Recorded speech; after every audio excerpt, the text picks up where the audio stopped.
한국경제TV 생생한 실전 투자 정보 와우퀴. 월 5,000원 커피값으로 투자 정보가 내 손 안에 배달됩니다. 와우킥 N에서 만나요. 이어서 실제 시장 참여자들의 시장을 바라보는 관점 확인해 보겠습니다. 앰플리파이 ETF 한동훈 상무 연결되어 있습니다. 안녕하십니까? 안녕하십니까. 앰플리파이 ETF 한동훈입니다. 예, 안녕하세요. 자산 운용하시는 입장으로서 아마 연초 전략들 이제 세워놓으셨을 것 같은데 실제 시장 보시는 분들이 내내 제일 주목하는 이벤트가 단기적으로는 뭡니까? 일단 중간 선거가 가장 중요할 것 같습니다. 미국 시장에 있어서 아마 내년 한 해 동안 계속 휩쓰는 내용이지 않을까 싶은데요. 작년에 트럼프 당선 이후에 공화당이 상원과 하원을 모두 승리했었죠. 이를 바탕으로 올해 7월에는 역사상 전례가 없는 대규모 감세안인 One Big Beautiful Bill이 통과가 됐었죠. 그래서 OBBA가 됐는데 내년 중간 선거는 이 트럼프 행정부가 모멘텀이 이어질 수에 대한 결국은 중간 결과라고 봐야 되겠죠. 과거 역사상 중간 선거에서 집권 그 행정부가 모두 상하원을 재집권한 경우는 두 차례밖에 없었습니다. 루즈벨트 1934년 그리고 2002년 조지 W 부시 때였는데 1934년부터 2022년까지 평균치를 보면은 행정부는 평균적으로 하원에서 28석을 잃었고요. 상원에서도 4석을 잃었거든요. 트럼프 1기 때도 중간 선거인 2018년도에 공화당은 하원에서 41석을 잃었고 상원에서 2석을 잃었습니다. 얻었습니다. 그래서 하원은 민주당으로 넘어갔었고 상원은 공화당을 유지를 했었는데 이번에 약간 그런 비슷한 양상이 되지 않을까라고 현재 여론조사를 보면 그렇게 나오고 있습니다. 보통 상원과 하원이 양당으로 분리가 될 경우에는 시장에서는 안정적이라 판단을 하는데 그런데 올해 같은 경우에는 트럼프가 양당의 힘을 입어서 뭐 강력한 뭐 이민 정책, 관세 정책, 감세안 이런 것들이 진행됐다 보니까 시장에서는 상당히 많은 그런 혼란을 겪었었죠. 그리고 이제 시장이 어느 정도 적응을 해가는 단계인데 만약에 상원과 하원이 다시 분리가 된다면은 저는 오히려 시장의 정책성이 좀 혼란을 줄 수 있다라고 생각을 하고 있습니다. 중간 선거에서 최대 화두가 결국 경제 정책이 될 것 같은데 결국은 이제 인플레를 잡고 소득을 올려야 되는 그런 상황이 된 것이죠. 이 부분에 대한 평가가 가장 중요할 것 같은데 OBBA 이후에 연말정산이 올해 이제 연말에 기다리고 있죠. 그래서 세금 환급이 역대 최대치로 나오겠다라고 얘기를 하고 있는데 정말 이것이 어떻게 나올 것인지 한번 지켜봐야 될 것 같고요.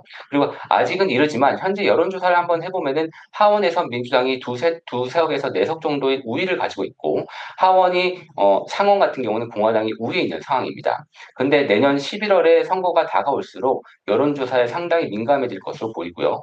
아마 내년에 중간 선거 같은 경우는 나뉘게 된다면은 올해 겪었던 셧다운 이슈가 매년 이어질 가능성이 가장 높고요. 저는 2026년도에는 이미 셧다운이 예정되어 있다라고 생각합니다. 1월 말에도 이미 셧다운 때문에 또 지금 얘기가 나오고 있죠. 이것이 2020년도에는 계속해서 이런 것이 이어지지 않겠냐라는 생각이 듭니다.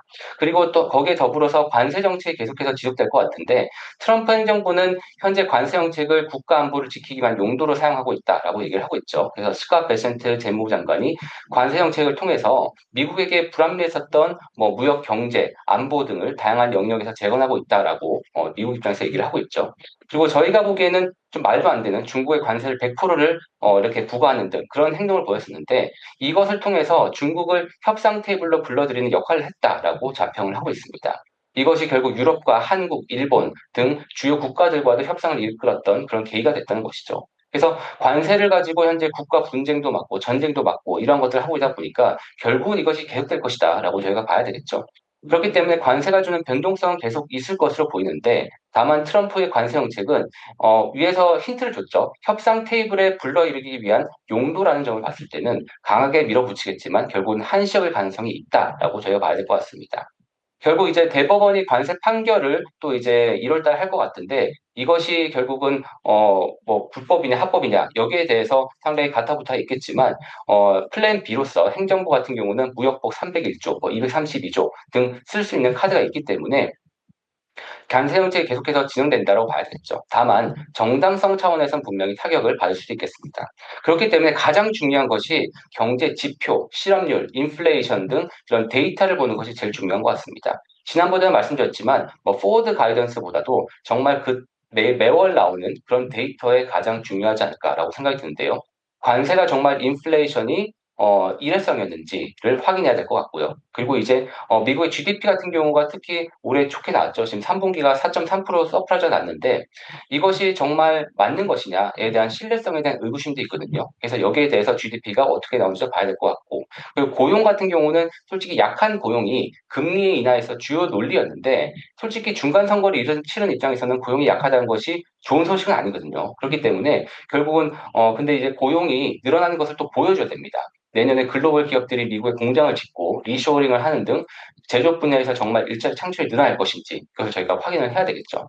그러다 보니까 금리를 내리기 위한 가장 그 정당성을 찾았을 때는 그렇기 때문에 요즘에 하우징 문제를 얘기하는 것입니다. 모기지 금리가 아직도 높다. 그래서 모기지 금리를 낮추기 위해서는 금리가 내려와야 된다. 이런 얘기를 하고 있다는 거죠. 그래서 이 모기지 금리 그리고 이제 금리 인하가 어떻게 될 것인지 제가 계속해서 지켜봐야 될 것 같고, 마지막으로는 AI와 디지털 자산이 트럼프 행정부의 장기 성장 동력임을 누누이 얘기한 상황이었죠. 그런 가운데 내년 중간 선거를 앞두고 AI 버블 논란, 실업률, 그리고 이제 디지털 자산 관련 뉴스가 계속해서 나올 것입니다. 그렇기 때문에 저는 내년에 가장 주목해야 될 인물 중에서 스캇 베센트 그리고 이제 케빈 헬셋 같은 인물도 있겠지만 AI 크립토 차르인 데이비드 삭스의 발언도 되게 중요하다고 생각합니다. AI와 디지털 자산에 대해서 가장 방향성을 잘 말해줄 수 있는 인물이기 때문이죠. 아마 내부에서 회의를 굉장히 많이 하셨나 봐요. 많은 내용들 말씀해 주셨는데 요약하면은 관세 같은 경우는 단기적으로 끝난다 하더라도 내년 1월에 변곡점이 있을 것 같고, 특히나 이 AI 관련해서는 지켜볼 부분이 조금 더 많은 것으로 저는 이해를 하겠습니다. 오늘 말씀 여기까지 듣죠. 지금까지 도움 말씀에 한동훈 앰플리파이 ETF 상무셨습니다. 감사합니다. 감사합니다. 계속해서 다양한 경제 이슈를 알고 싶다면 구독과 좋아요, 알림 설정 부탁드립니다. AI 캐스터 권미정이었습니다.